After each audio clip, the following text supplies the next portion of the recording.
Well, we're gonna do another episode on these other really cool mountain bike technologies. Do you want me to go over them, or should we just save them for the next? No, because I think you should go over them because I don't know that we have it. You know, I'd like to see if other people had more tech pieces they'd like to include. So yeah, definitely go over that.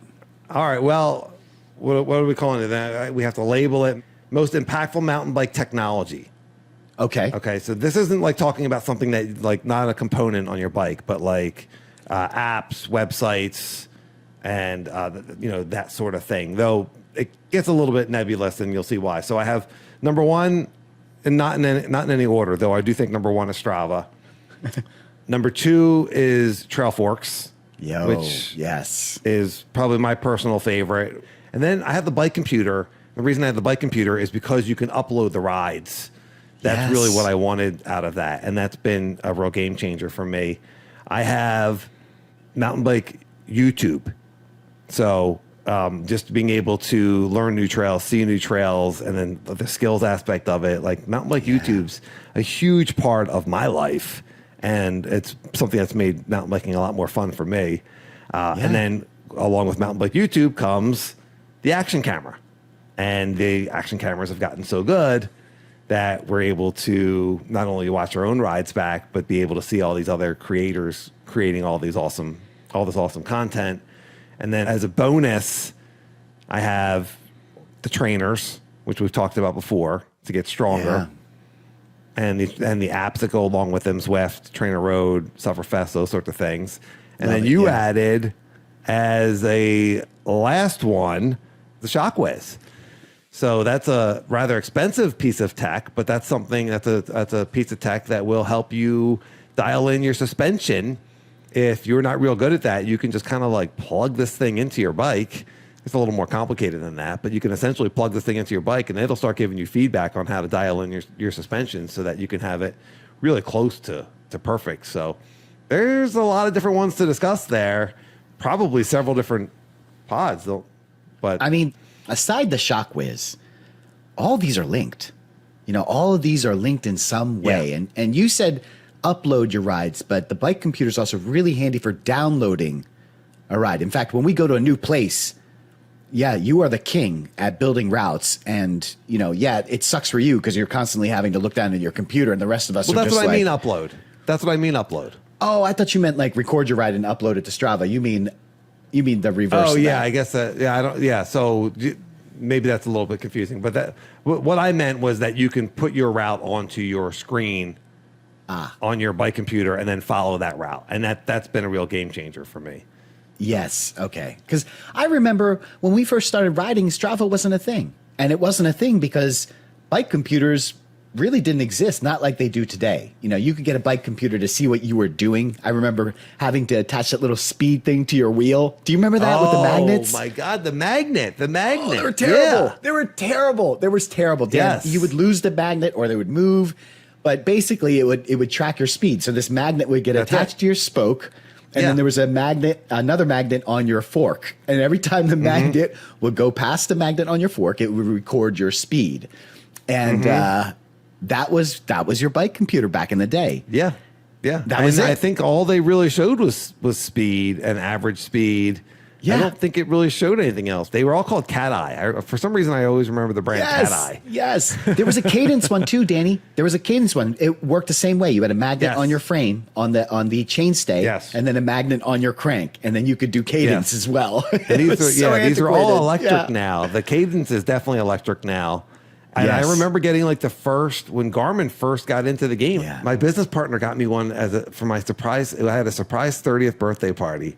And my business partner, who was a road cyclist, got me one of these things. And I was just like blown away, so excited, best gift ever. And I'm like, this thing's going to show me where to ride. Like we can unlock new trails. And it didn't do any of that. It was really just like a fancier version of what was already out. Yeah. And what it could do was it could leave breadcrumbs. So it would leave digital breadcrumbs. And so you could get back. You could get back to where you were if you were lost, and you couldn't just go back. You know, like you made a couple turns. Most of the time, you could find your way back. But it wasn't until much later that you could actually get a route and upload it. and then follow that route. And even that took a really long time to refine. You know, I mean, when we start talking about trail forks, we'll start talking about what was the IMBA MTB project? MTB project. International. Yeah. So right around when trail forks was becoming popular, there was another one that was through the IMBA, International Mountain Bike Association, called the MTB project. And for a while, that was more popular on the East Coast than trail forks. Like trail forks was their stuff was barely populated out here, but that's all changed. But we're getting into the next pod. I mean, okay. Well, listen. Just to go back to your original list, I got two more, and tell me if this is a component or if it belongs on the list. What about wheel sensors? And I'm going to go back to power meters. I mean, I don't know. If you're going to throw heart rate monitor in there, why not wheel sensors and power meters? Or is that not... I'm going to start with B. Nobody uses a power meter on their mountain bike but you, and you don't even like yours, so that's out. Okay, all right, fine. What about slick tires? Nobody uses them. We're not going to talk about them, Sage, okay? We've talked about this already. And your point A? Point A on the speed sensor, yeah, it's not that impactful. I mean, it's nice. I don't know. I mean, it improves the accuracy of these other ones. So that's what I'm saying. We could talk about it. We have them on each. It's like a $20 or $30 edition.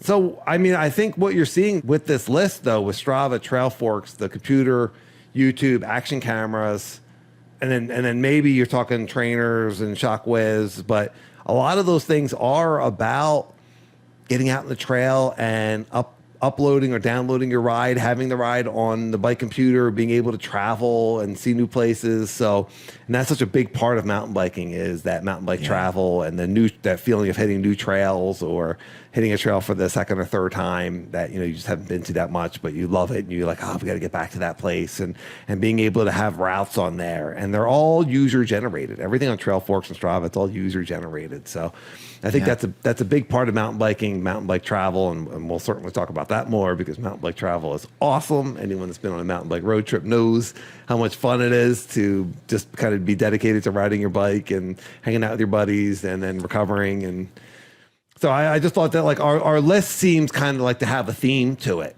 So, but listener, what do you think? Riders and listeners, what do you think about that list? And how many of these things do you use? We're gonna do another pod, obviously talking in depth about more of them. But are you creating routes? Are you looking at heat maps?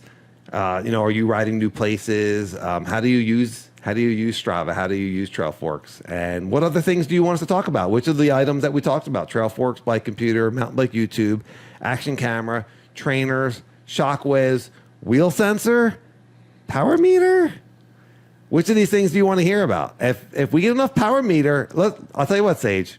If everyone comes back and says, you know what, mountain bike power meters, then we'll do a separate pod. Yeah, we'll do a separate pod. It'll be you and a mirror, because I'm not going to be involved in that. You can just we'll have a recording of my voice that says, "Welcome back to the ride." Okay, and then you'll just go. You just go. Or I can interview. You know what? I'll interview you about power meters. I will interview you about power meters. All right. It'll be a very short interview. Let me go full circle, because you said all those things and you said traveling. I'm going to go full circle here, and I'm going to say all of those things. Well, maybe not the wheel sensor and that kind of stuff, but the things like Trail Forks and YouTube, for me, they build that community, which is what we were talking about with Strava. That's the most important part for us, is the community. Oh, I like that. And I like that. Yeah, and all of the things that you mentioned, you redeemed aside yourself the wheel sensor, after the power meter. Thank you. All of those things that you mentioned, aside the wheel sensor and that stuff, but the Trail Forks, YouTube, the bike computer, all of those things help build a community in one way or another. And I love that. That is so great. Yeah. Good night. I'll see you. Yeah. All right. Well, everyone settle in. We got a lot of power meter content to talk about. He totally redeemed himself. We're putting the power meter back in. Sage, tell us why you dislike that power meter so much. Let's get into it.